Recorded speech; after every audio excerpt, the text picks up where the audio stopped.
बड़े बड़े हिमालय के बीच बसा हिमाचल प्रदेश, इसका इतिहास भी उतना ही गहरा और रंग बिरंगा है जितना इसका नजारा।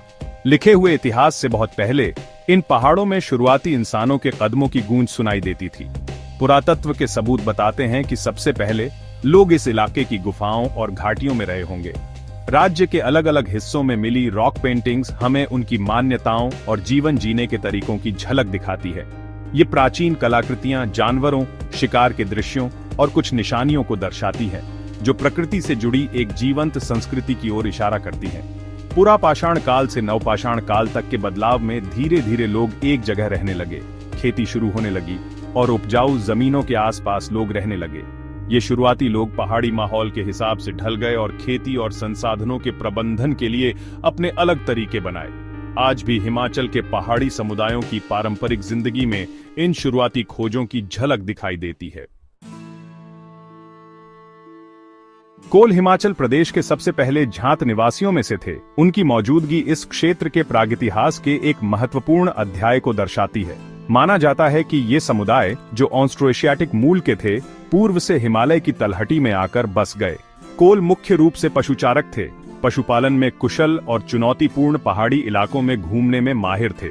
उनके आने से इस क्षेत्र के सामाजिक और आर्थिक परिदृश्य में बदलाव आया, जिससे नई कृषि पद्धतियों और पशुधन पालन तकनीकों की शुरुआत हुई।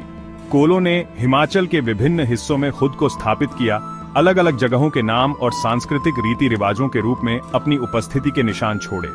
उनकी बस्तियां, जो अक्सर उपजाऊ घाटियों में या नदी के किनारे स्थित होती थीं, व्यापार और सांस्कृतिक आदान प्रदान के केंद्र के रूप में काम करती थीं।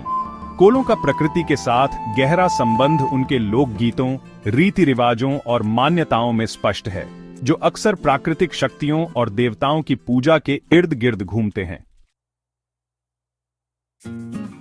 सभ्यता की शुरुआत में आर्य हिमाचल प्रदेश की तलहटी में आए। ये इंडो यूरोपीय भाषा बोलने वाले लोग अपने साथ जीवन का एक नया तरीका लेकर आए, जो पहले के निवासियों से अलग था। आर्य मुख्य रूप से कृषक थे, जो उन्नत खेती तकनीक और पशुपालन करते थे। उनके आगमन ने इस क्षेत्र के इतिहास में एक नए युग की शुरुआत की, जिसमें बसे हुए समुदायों की स्थापना और जटिल सामाजिक संरचनाओं का विकास हुआ। आर्यों ने वैदिक संस्कृति की शुरुआत की, जिसका इस क्षेत्र के आध्यात्मिक और सांस्कृतिक परिदृश्य पर गहरा प्रभाव पड़ा।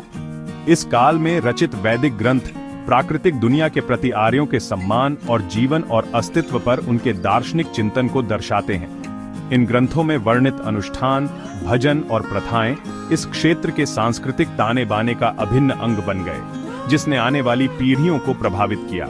हिमाचल प्रदेश में आर्यों की विरासत इस क्षेत्र की भाषाई, सांस्कृतिक और तकनीकी प्रगति में स्पष्ट है, जो आज भी इसकी पहचान को आकार देती है।